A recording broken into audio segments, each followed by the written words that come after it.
Մատթեոս 20 Մշակների առակը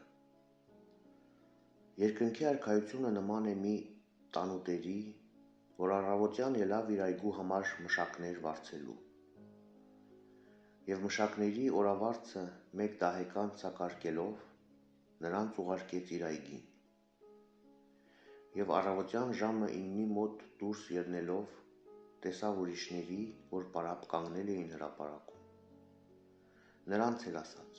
դուք էլ գնացեք իմ այգին և ինչ որ արժան է կտամ ձեզ։ Նրանք ևս գնացին, և դարձյալ դուրս ելնելով կեսօրին ու կեսօրից հետո ժամը 3-ի մոտ նույն ձևով արեց։ Եվ ժամը 5-ի մոտ դուրս ելնելով գտավ ուրիշների, որ պարապ կանգնել էին։ Նրանց ասաց. ինչու եք այստեղ ամբողջ օրը պարապ կանգնել։ Նրան ասացին. որովհետև մեզ ոչ ոք չվարձեց։ Նրանց ասաց. դուք էլ գնացեք այգին և ինչ որ արժան է կստանաք։ Եվ երբ երեկո եղավ, այգու տերը իր գործավարին ասաց. կանչիր մշակներին և տուր նրանց վարձը, սկսած վերջիններից մինչև առաջինները։ Երբ եկան ժամը 5-ի մոտ վարձվածները, յուրաքանչյուրը մեկ դահեկան ստացավ։ Առաջիններն էլ գալով կարծում էին, թե ավելի կստանան, բայց նրանք էլ յուրաքանչյուրը մեկ դահեկան ստացան։ Երբ առան, տրտնջում էին տանտիրոջից ու ասում.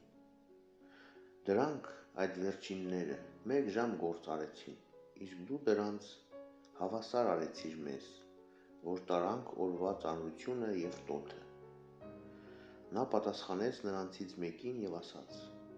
ընկեր, քեզ չեմ զրկում, չէ՞ որ ինձ հետ մեկ դահեկանի սակարկեցիր։ Ստացիր քոնը և գնա։ Այս վերջիններին կամենում եմ տալ որքան և քեզ։ Մի՞թե իրավունք չունեմ իմ ունեցածի հետ վարվելու, ինչպես կամենում եմ։ Կամ թե նախանձում ես, որ ես առատաձեռն եմ։ Այսպես վերջինները առաջին պիտի լինեն, և առաջինները վերջին, որովհետև բազում են կանչվածները, բայց սակավ են ընտրյալները։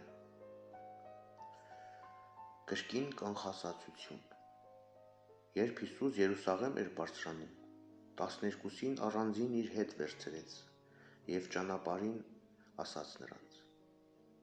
ահավասիկ Երուսաղեմ ենք բարձրանում, և մարդու որդին պիտի մատնվի քահանայապետերին ու օրենսգետներին, և նրան մահվան պիտի դատապարտեն, ու նրան հեթանոսներին պիտի մատնեն ծաղրելու, ծեծելու և խաչը հանելու համար, սակայն նա երրորդ օրը հարություն պիտի առնի։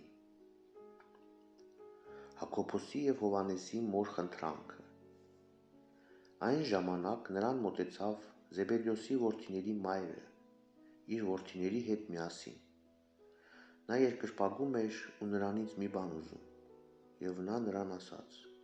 ինչ ես ուզում։ Կինն ասաց նրան. ասա, որ սրանք իմ այս երկու որդիները նստեն քո արքայության մեջ, մեկը քո աջ կողմում և մյուսը ձախ կողմում։ Հիսուս պատասխանեց և ասաց.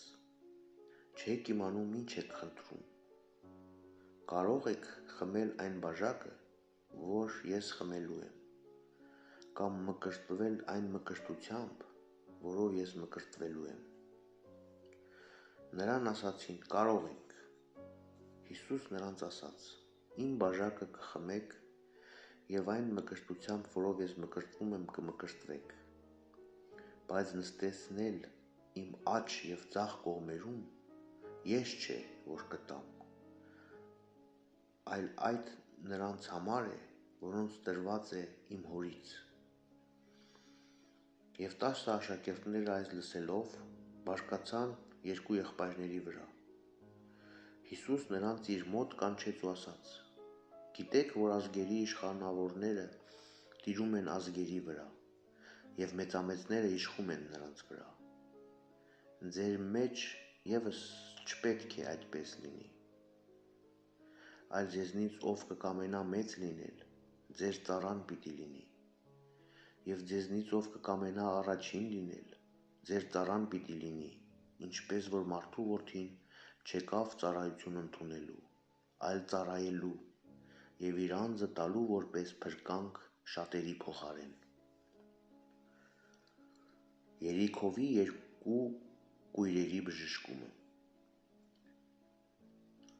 Եվ երբ նրանք Երիքովից դուրս էին գալիս, Հիսուսի հետևից բազում ժողովուրդ գնաց։ Եվ ահա երկու կույրեր նստած էին ճանապարհի եզերքին։ Երբ լսեցին, թե Հիսուս անցնում է, աղաղակեցին ու ասացին.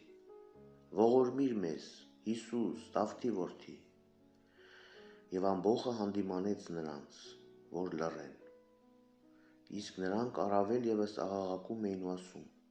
«Ողորմիր մեզ, Տեր Դավթի որդի»։ Հիսուս տեղում կանգ առավ, կանչեց նրանց և ասաց. «Ինչ եք կամենում, որ ձեզ անեմ»։ Նրան ասացին.